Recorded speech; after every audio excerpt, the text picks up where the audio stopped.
Bonjour et bienvenue dans Réflexion naturopathique. Vous vous intéressez à la santé, aux médecines alternatives, vous cherchez à améliorer votre hygiène de vie, à acquérir les outils pour devenir acteur de votre santé, mais vous vous sentez parfois perdu au milieu des informations contradictoires que l'on trouve dans ce domaine. Alors bienvenue sur Réflexion naturopathique, le podcast qui apporte un éclairage nouveau et approfondi sur les questions de santé, de bien-être et de développement personnel.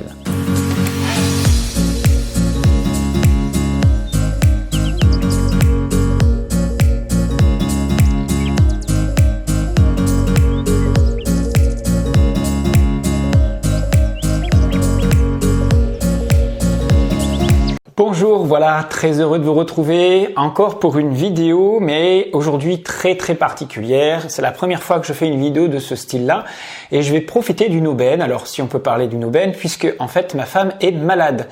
Elle a une gastro-entérite diagnostiquée hier par le médecin avec des gros symptômes. On la verra tout à l'heure, on va l'interviewer et puis elle va vous expliquer exactement ce qu'elle a, ce qu'on lui a prescrit et un petit peu ce qu'elle a vécu ces derniers temps. Alors, pourquoi je fais cette vidéo? Ce n'est pas pour vous décrire une gastro-entérite, mais c'est pour vous montrer et discuter, réfléchir sur la notion de contagiosité. Quand on a une gastro-entérite ou qu'on a un Covid ou une autre maladie de type viral ou même bactérienne, vous savez que dans la médecine allopathique, dans cette vision pasteurienne, le virus est responsable de la maladie. Donc ça veut dire que soit elle a une toxi-infection, qu'elle a mal mangé, soit qu'elle a été au contact de quelqu'un qui aurait eu le virus. Dans la vision naturopathique ou en décodage psycho-émotionnel, notre approche est totalement différente. On estime que le virus n'est rien, le terrain est tout. Alors quand on dit ça, c'est qu'on est toujours dans une vision qui oppose terrain à virus. Et je vais vous montrer que c'est pas tout à fait ça. Et je vais essayer de montrer à travers donc cette vidéo que cette notion de contagiosité n'est pas du tout celle que l'on croit à l'image de celle que la vision pasteurienne véhicule. C'est-à-dire que je vais vivre pendant une semaine, bon, tout le temps, je vis avec ma femme, on va dire 15-20 heures sur 24 avec elle, sauf les moments bien sûr où on travaille séparément.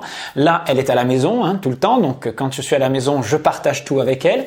Donc comme vous allez voir, je l'embrasse, je dors dans le même lit, je me lave pas constamment les mains, je la touche, je la masse, je continue de manger avec elle. Alors elle mange très peu, quasiment pas, elle a pas du tout faim, elle est dans des périodes de jeûne, c'est normal. Mais je bois dans le même verre, comme vous pourrez le voir. Et on va vérifier si effectivement j'ai des symptômes d'ici 3, 4, 5 jours suite à cette contamination, puisque je suis censé être au contact du virus qui lui a donné la maladie. Alors, si je fais cette vidéo, c'est parce qu'à plusieurs reprises, je me suis bien évidemment aperçu que cette notion de contagiosité était complètement fausse, aberrante, et que l'état clinique, alors c'est pas une expérience scientifique, il n'y a pas une étude randomisée contre placebo, etc. C'est juste mon exemple. Pour d'autres cas, peut-être que la contamination aurait lieu, mais on va voir que ça n'est peut-être pas systématique. Alors, je sais, à l'heure actuelle, je ne sais pas si dans 4-5 jours, j'aurai du symptôme, mais j'ai déjà vécu ce type de situation-là, que ce soit pour des bronchites que mes enfants avaient ou que moi j'avais, et les gens qui vivaient autour de moi quand j'étais malade n'étaient pas forcément malades non plus. Et de la même façon, lorsque mes enfants avaient des maladies infectieuses ou que ma femme avait une maladie infectieuse, une autre de type bronchite ou une autre gastro-entérite, c'est déjà arrivé, je ne développais pas de symptômes derrière, je n'étais pas malade. Peut-être porteur sain comme on dit, mais cette notion de porteur sain, elle montre que la relation virus égale maladie est complètement fausse. C'est une aberration médicale, scientifique, on le sait aujourd'hui, quand on vous parle de cas positifs asymptomatiques, c'est de ça dont on vous parle. La question qu'on devrait se poser, c'est qu'est-ce qui fait qu'à un moment donné, un virus se développe, prolifère et crée du symptôme inflammatoire. Je veux juste soulever un point. Expliquer qu'on peut vivre avec un virobiote, c'est-à-dire comme on a un microbiote, on a aussi un virobiote, un ensemble de virus qui circulent, qui vivent en nous. On a énormément de bactéries, style staphylocoque, streptocoque, Escherichia coli, qui sont censés donner des pathologies, mais qui vivent de façon symbiotique. Notre écosystème microbiote est un écosystème où cohabitent énormément d'espèces bactériennes entre elles. qui seraient soi-disant mauvaises ou de bonnes bactéries. En réalité, il n'existe pas de bonnes et de mauvaises bactéries. On est dans un monde manichéen où il y a le bien, le mal. Cette notion-là, elle est très moralisatrice, elle est reliée à une forme de vision judéo-chrétienne de la vie.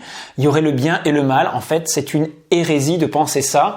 Si à un moment donné, ma colonie de staphylocoque, de streptocoque, d'un virus se développe, c'est que mon organisme, mon cerveau peut-être, en a donné l'ordre. Du moins, le terrain dans lequel je suis va permettre le développement de ce nouvel écosystème, on va dire. Mais si ce développement-là existe, c'est qu'il a peut-être une raison d'être. Ces maladies ont un sens, comme toutes les maladies. Alors, je ne vais pas m'étendre là-dessus, mais tout ce que je veux montrer à travers cette vidéo, c'est que ce n'est pas parce que je suis au contact du virus, que je fais même tout pour l'avoir, que je vais développer du symptôme associé à ce virus. Voilà, donc on va vivre une semaine, je vais vous montrer ma femme, je vais vous montrer son ordonnance qui montre bien qu'elle a une gastro-entérite. Je vais vous montrer que c'était bien son nom et qu'elle a bien des médicaments spécifiques pour ça. Regardez, ordonnance qui apparaît ici.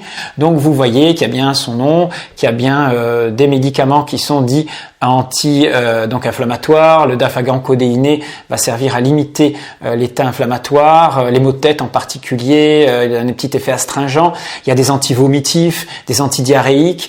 Voilà, on est vraiment sur une gastro très classique. Après, donc, elle aura un test de coproculture que je vous montrerai aussi pour montrer bien qu'il y a une infection au niveau intestinal ou gastrique. Alors, elle a plutôt des symptômes type gastrique, avec des ballonnements, plutôt des douleurs en haut du ventre.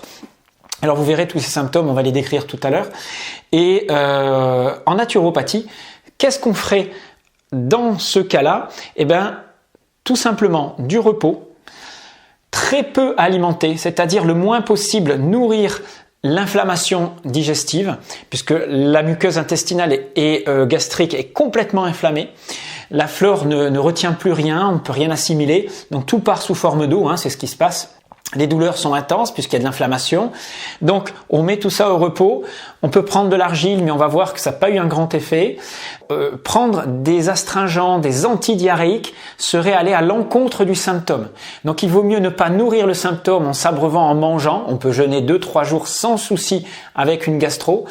Parfois, le fait de manger légèrement, alors bien sûr du riz blanc, on va pas amener des fibres, on va pas amener de la protéine, on va amener juste un petit peu de sucre sous forme de riz si on veut, sous forme de jus de carotte, jus de myrtille, qui sont intéressants à ce moment-là, mais qui ne vont pas guérir ou soigner quoi que ce soit. Il n'y a que le repos qui va favoriser l'auto-guérison et ne pas nourrir le symptôme, nourrir l'inflammation. C'est tout ça qu'on demande et on va laisser le corps et la flore se reconstruire naturellement.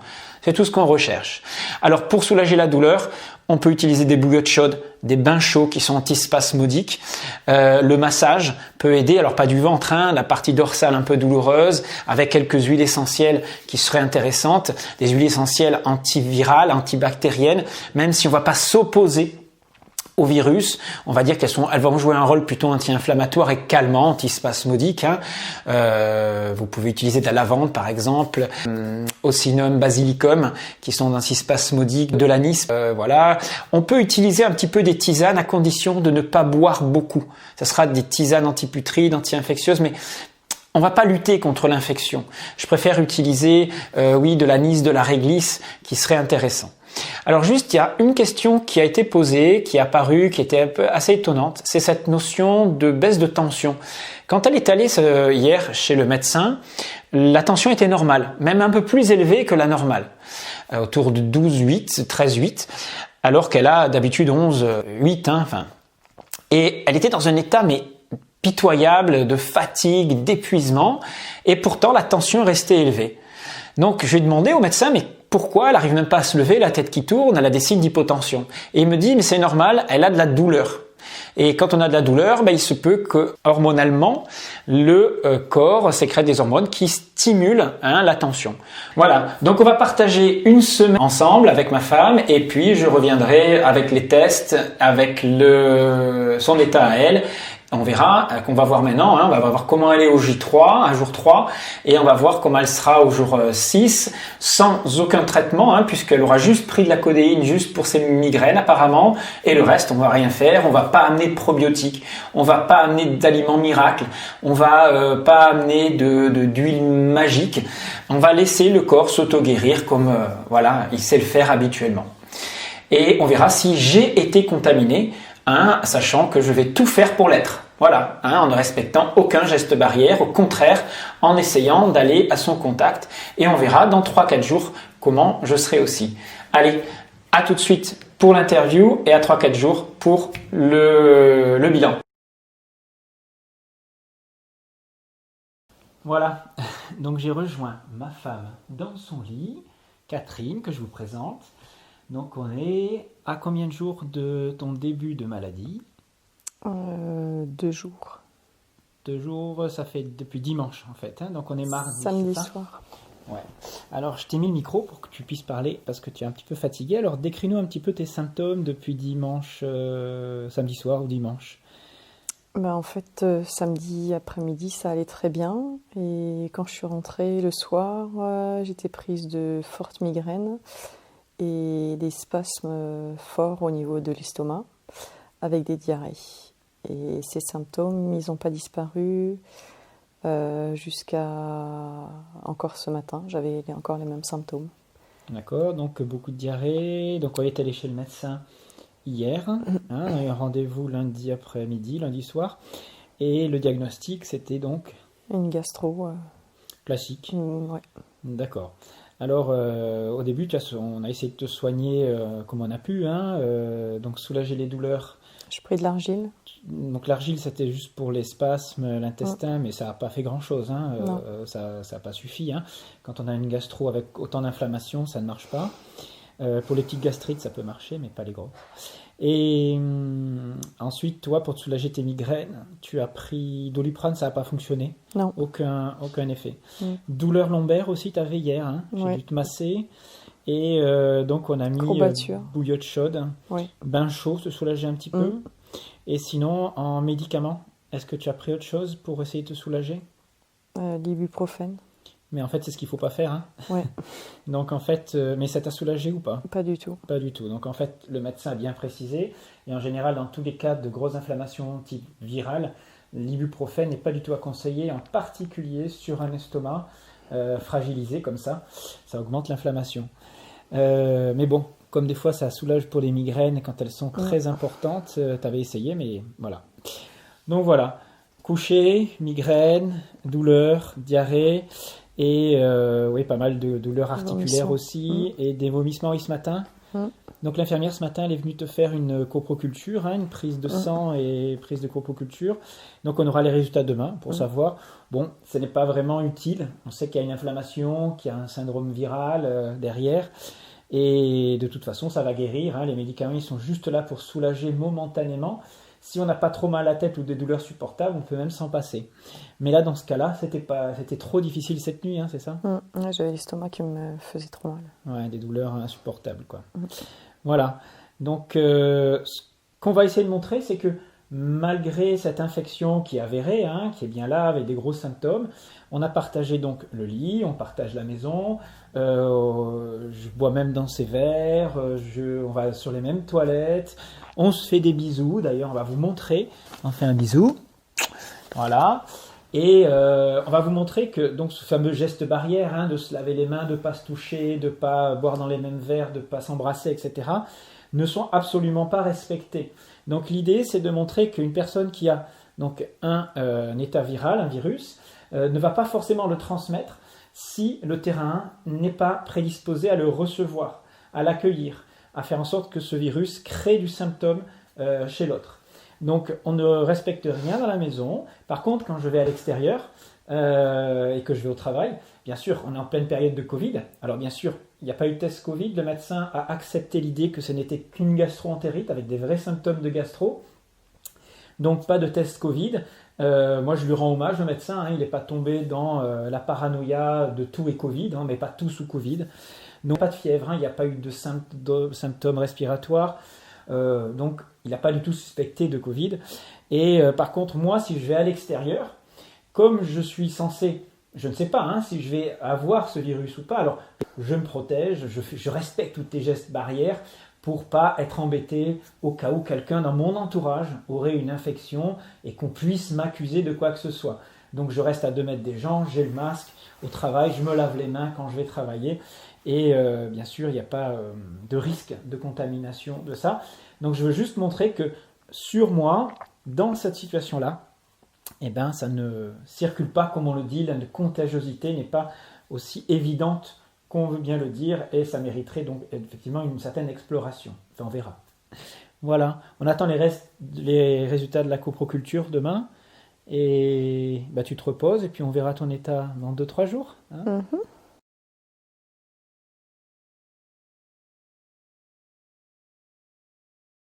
On se retrouve par ce temps magnifique. On est donc le mercredi 25 novembre. Donc on est à J+4 du début de la gastroentérite de Catherine. Et donc je l'ai mise un petit peu dehors pour qu'elle profite un petit peu de sa vitamine D. Et elle va nous raconter un petit peu ce qu'elle a vécu là hier. Et vous allez voir les analyses qui sont arrivées donc du médecin pour objectiver un petit peu l'état inflammatoire. Alors comment ça va Catherine ? Ça va de mieux en mieux, donc j'ai plus de migraines, l'estomac me fait encore mal mais beaucoup moins. J'ai encore des diarrhées par contre parce que j'ai juste remangé un tout petit peu tout à l'heure et donc j'ai encore des diarrhées.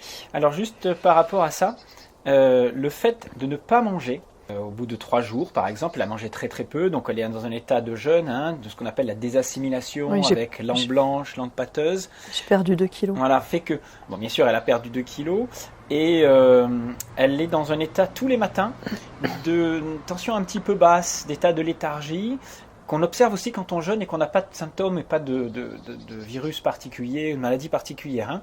Donc c'est un état tout à fait normal. On s'aperçoit en fin de journée qu'on est toujours un petit peu mieux. Donc c'est ce que tu as constaté ? Oui, le matin, entre 8h et 9h, c'est là où c'est le plus difficile. Donc c'est au lever, quoi. Avec une tension basse, avec des vertiges. Voilà, il faut vraiment que je reste couché dans ce temps-là. D'accord. Et sinon, donc après, dans la journée, ça remonte un petit peu. Et le fait de remanger va casser cet état de désassimilation et augmente un petit peu le métabolisme et relance un petit peu la machine. Alors il faut vraiment doser entre la reprise alimentaire qui doit être par tout petit bout, c'est ça, tu manges très très peu. De toute façon, j'ai toujours pas faim. D'accord, il n'y a toujours pas d'appétit qui est revenu, ce qui est normal. Et à la rigueur, on peut tenir comme ça quelques temps et en profiter pour faire un vrai jeûne, tant que c'est pas trop douloureux, parce que l'aliment, des fois, soulage un petit peu. Sinon, au niveau des analyses médicales donc, que vous voyez là, qui apparaissent, donc on a constaté qu'il y avait une petite baisse de lymphocytes. Alors ça, on l'observe souvent dans les maladies virales. Rien d'alarmant, c'est très très faible. Ça veut bien dire que l'organisme, le système immunitaire, alors il n'est pas affaibli par le virus, ça n'a rien à voir. Il laisse au contraire le virus faire son travail. Et par contre, ce qu'on observe, c'est la protéine C réactive qui a augmenté. Donc ça, c'est tout à fait normal quand on a un état inflammatoire. On objective un état inflammatoire. Rien d'alarmant, il n'y a rien d'autre au niveau des chiffres, rien de particulier. Non, le reste, tout est bon. On attend juste la coproculture, donc l'état des selles, voir s'il y a effectivement une infection au niveau des selles. Et sinon, écoute, est-ce que tu as quelque chose à rajouter ? Non, tout va bien, je me repose. Voilà, donc tu n'as pas grand-chose à faire. Ton énergie ne te permet pas de faire grand-chose de toute façon encore. Non, mais j'arrive à lire maintenant ce que j'arrivais pas à faire il y a 2 jours. D'accord. Ok, on va voir comment tout ça évolue et puis je vais vous donner à la fin de la vidéo les explications sur les causes de cette pathologie selon elle, selon moi, puisqu'il n'y a pas eu de toxi-infection. On a tous mangé la même chose dans la famille et il n'y a aucune différence alimentaire, donc le problème est ailleurs. Il n'y a pas eu de contact avec des personnes malades de gastro autour d'elle. Tu n'as rencontré personne Non. Qui avait la gastro au niveau de ton travail, on a regardé autour, donc il n'y a pas eu de contamination directe. C'est pour ça que je vous dis qu'une gastro peut être spontanée, mais la cause peut venir d'autres facteurs plutôt psycho-émotionnels, je pense, dans cette situation. Mais il y a eu aussi des alertes avant.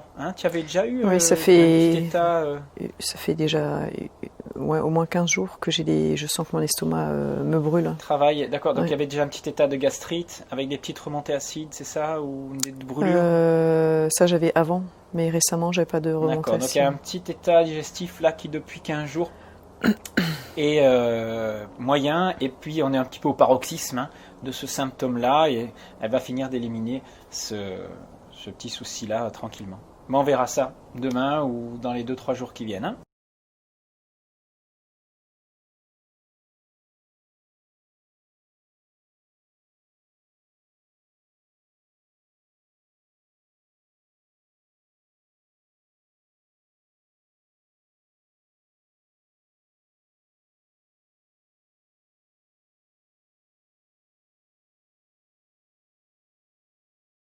On se retrouve donc au 17e jour après le début de la gastroentérite de Catherine. Donc ça fait un petit moment déjà et les choses n'ont pas si bien évolué, du moins pas aussi vite qu'on l'aurait imaginé. Alors Catherine, comment s'est passée cette semaine? Cette donc deuxième semaine de maladie. Hein. Alors je suis retournée travailler déjà cette deuxième semaine, donc ça a été très difficile parce que j'ai perdu beaucoup de poids, donc j'ai perdu 5 kilos en 17 jours. Donc j'ai perdu du poids en fait parce que j'arrive pas à manger. Donc en fait tu as, pour ton alimentation, comment ça s'est passé? Donc j'ai supprimé les crudités à part du chou fermenté dans cette proportion-là, en fait une fourchette. Et je mange des tout petits repas en fait parce que dès que je mange, en fait 10 minutes après, j'ai de nouveau des spasmes au ventre, l'estomac qui brûle, des douleurs. Donc on a pu voir, on va voir sur l'image, en fait dès qu'elle mange un petit peu, il y a une dilatation hein, et des douleurs surtout au niveau gastrique. De l'estomac. La partie haute. Ouais. Du système digestif. Et donc il y a beaucoup d'inflammation encore toute la semaine. Et au niveau alimentaire, donc tu as vraiment limité, hein, tu ne peux pas manger beaucoup, sinon de suite il y a des douleurs. Et donc on peut dire que sur une journée, quelle est la quantité d'aliments que tu prenais? Alors le matin je mangeais rien. Alors bizarrement, j'arrivais à boire un café et ça me faisait pas mal au ventre. D'accord, mais c'est possible. Ça brûlait pas l'estomac. Donc je mangeais 2 repas, 2 portions comme ça. Alors en général, je mangeais du riz. Ou alors j'ai pas senti de différence si je mangeais des féculents, pas de féculents, des produits laitiers. Et la fin des repas se traduisait par des petites douleurs gastriques quand même. Hein. Bah, 10 minutes après le repas, en fait, je commençais à sentir les douleurs. Ok, donc on va dire qu'elle était quasiment, on va dire que pendant 15 jours, elle était dans un semi-jeûne. L'apport calorique devait être de 300 calories par jour, enfin quelque chose de très très faible. Rien. Et donc elle a perdu 6 kilos à peu près, hein, c'est ça, 5,5. On va voir sur les images la FitTrack, hein, la balance, ce qu'elle a donné en termes de 3 kilos de perte de masse grasse et 3 kilos à peu près de masse musculaire, hein, donc ce qui est pas mal. Au niveau de la boisson, comment tu as fait? Alors j'avais très soif et en fait je buvais des demi-verres d'eau. Alors j'ai essayé de boire de la tisane à la menthe, mais je sentais pas forcément une amélioration sur le ventre. D'accord, donc il y a quelques plantes qui t'ont peut-être un peu aidé, la réglisse, menthe, mais très très peu, hein, c'est ça? On n'a pas réussi à trouver ce qui permettait de te soulager. J'ai essayé les capsules d'huile essentielle, de réglisse, non c'était cannelle. Un mélange d'huile essentielle, il y avait plusieurs plantes antiputrides, il y avait surtout de la cannelle à l'intérieur. Ouais. Et en fait, j'ai revomi, mais bon, pas suite à la prise de ces gélules. En fait, j'ai vomi et les huiles essentielles m'ont brûlé l'œsophage. Donc, j'ai pas réessayé d'en reprendre. Oui, parce que c'était le début de la semaine où tu avais encore un peu de vomissement. Oui. Donc, depuis, tu n'en as pas repris. Et puis, de toute façon, c'est un anti-infectieux et ça peut limiter l'inflammation, mais dans ton cas, ça n'a pas été très flagrant non plus. Hein? Non, ce que je prenais, en fait, c'était des gélules de menthe poivrée mélangées avec de l'argile. Et ça tapissait un petit peu l'estomac, mais sinon, il n'y a pas grand-chose qui me soulageait. Donc, dans le bilan qu'on va faire juste après, on verra ce qui a pu être intéressant et ce qui ne l'est pas en fonction de différents types de gastro qu'on peut avoir. Et aujourd'hui, tu en es où concrètement dans tes symptômes? Après 17 jours, je dis bien de symptômes. Hein. Donc, j'ai pas d'énergie, mais bon, ça c'est parce que je mange pas. Donc j'ai la tête qui tourne. On avait déjà dit ça, oui. J'ai la tête qui tourne, je suis encore fatiguée, donc c'est allongé que je me sens encore le mieux. Et encore, quand je suis couchée, j'ai l'estomac qui me fait encore mal. Donc c'est difficile de m'endormir le soir parce que j'ai l'estomac qui... Enfin, il y a toutes les positions appuient sur l'estomac et ça me fait mal. Au niveau des selles, j'en ai plus beaucoup, donc elles sont encore liquides, elles sont jaunes. Mais comme tu ne manges pas, il y en a très peu en fait. Oui, j'en ai pas beaucoup puisque je ne mange pas. Alors si elles sont jaunes, ça veut dire que le transit reste rapide et qu'il y a de l'inflammation le long du tube digestif. Il n'y a pas de réabsorption d'eau, c'est-à-dire que le transit est très rapide, donc elle reste claire. Hein. Et c'est surtout le matin et le soir en fait où c'est difficile. Donc le matin, j'ai des vertiges. Donc on peut dire d'où ça vient ça ? Oui. Donc c'est parce qu'en fait tu es dans une forme de jeûne, hein, donc tu es en désassimilation, on en avait déjà un peu parlé. Et ça remontera une fois que tu pourras te réalimenter correctement, convenablement, dans quelques jours j'espère. Oui, moi aussi. Et sinon, je dors un peu mieux la nuit. J'ai moins de migraines, mais ça m'arrive encore d'être réveillée par des migraines. La journée, il y a 2 jours, j'avais encore une migraine. Là, ça fait 2 jours que j'en ai plus, donc ça va un peu mieux de ce côté-là. D'accord, très bien. Alors, on va faire profiter de cette expérience à ceux qui ont des gastro, voir comment on peut réagir. Mais on va voir tout ça dans le bilan que je vais vous donner là maintenant. Qu'est-ce qu'on peut faire, comment agir, qu'est-ce qui a été utile, qu'est-ce qui n'a pas été, et voir aussi la notion de contagiosité. Hein. On verra ce qui s'est passé dans la famille par rapport à tout ça juste après. Un petit mot pour dire au revoir. Vous parler un petit mot juste pour ton expérience, voir ce que tu en as tiré, si ça a été vraiment difficile, comment tu l'as vécu. Le bilan, c'est que je suis pas souvent malade. Je l'ai été il y a pas trop longtemps, enfin en février, si c'était quand même il y a un moment l'année dernière. C'est la dernière fois que j'étais malade en fait, et d'habitude je suis malade, c'est assez intense, mais ça dure peu. Donc je pensais que ce serait pareil pour ma gastro. Je pensais que j'allais être 3 jours au lit et qu'après ça irait, et en fait là ça dure. Parce qu'en février tu avais eu bronchite, fièvre, ça devait être un Covid, une sorte de grippe. 4 jours complètement couché à plat, et puis c'est de suite remonté. Oui. Et là, c'est pas du tout le cas. On est sur quelque chose de plus chronique et peut-être en relation aussi avec ton terrain. Cette fragilité j'ai des fragilités que tu as depuis un moment. Donc on va en parler dans le bilan tout de suite. Mais après, en fait, si je mange pas du tout, les douleurs de ventre, elles s'estompent quand même. Elles sont supportables. Voilà. D'accord. Et elles s'enlèvent même, en fait, le matin quand je me lève, j'ai presque plus mal à l'estomac. D'accord. Donc on est sur la bonne voie, mais au bout de 17 jours, c'est pas complètement résolu et il reste de l'inflammation. Voilà. Mais on y croit. Merci Catherine. Merci.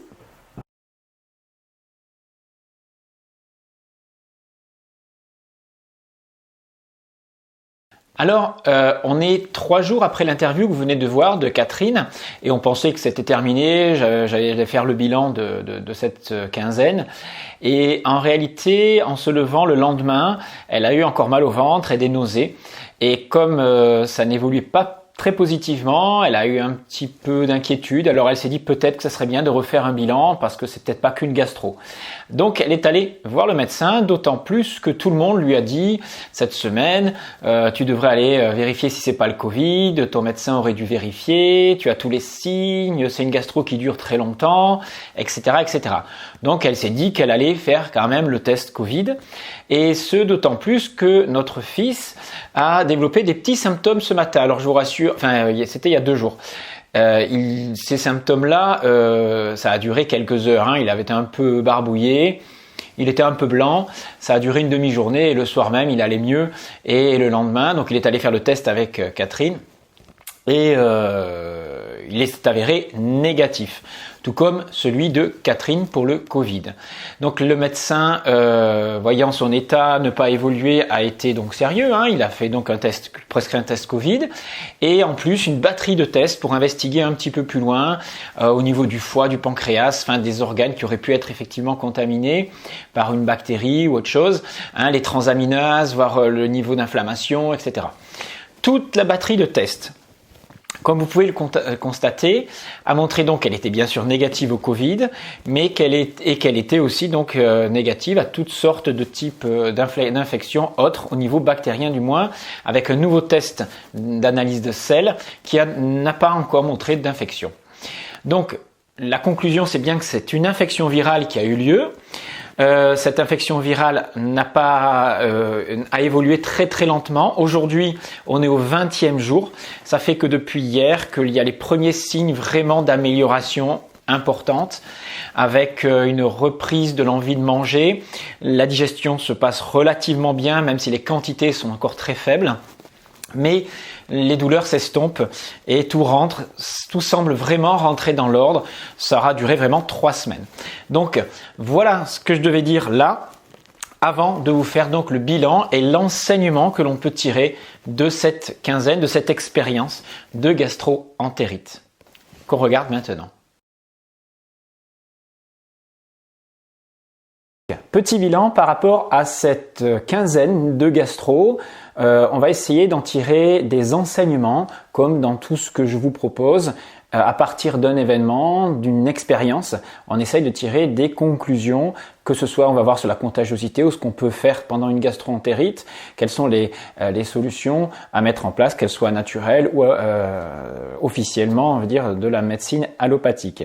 Alors, le traitement officiel d'une gastro-entérite vous propose donc de boire beaucoup. Parce qu'on vous dit qu'il y a des sels liquides, il y a beaucoup de déperdition d'eau et qu'il faut compenser cette perte d'eau et perte minérale. En réalité, si vous buvez beaucoup, le risque, c'est que cette eau continue d'alimenter l'inflammation et que vous entreteniez une diarrhée constante. Donc l'idée, c'est de ne pas alimenter l'inflammation en buvant de façon très partielle, régulièrement peut-être, mais de façon très minime. Et il y a une stratégie, c'est qu'on peut mettre un petit peu de sucre dans l'eau pour qu'elle soit mieux retenue. C'est une stratégie que des médecins connaissent d'ailleurs et qui est parfois proposée. Mais en tout cas, boire beaucoup n'est pas une solution, ça ne fait qu'entretenir les diarrhées. Deuxième temps, on peut aussi boire un petit peu de jus de légumes. Les jus de légumes vont apporter un peu de sucre et des minéraux qui vont apporter magnésium, potassium, etc. qui vont permettre de soulager et surtout de soutenir l'organisme pendant cette période-là. Mais bien sûr, très faible dose. Il ne faut pas qu'il y ait beaucoup de lectine. On va prendre des légumes racines, sucrés, un peu de jus de citron avec, des petites choses comme ça.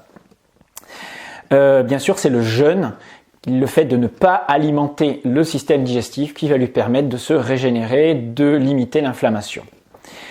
Est-ce qu'il y a des aliments qui vont soulager ? Non, il n'y en a pas vraiment, dans cette expérience-là du moins. Certaines gastrites, certaines gastro-entérites sont soulagées parfois à la prise d'aliments, mais souvent, c'est plutôt l'inverse qui se passe, c'est-à-dire dans les quarts d'heure qui suivent l'alimentation, on a une phase d'inflammation avec une phase de douleur, estomac, et derrière une petite diarrhée qui arrive. Donc, préférez limiter les apports alimentaires au maximum. Alors, la médecine vous propose de l'imodium, de lutter contre la diarrhée par des antidiarrhéiques.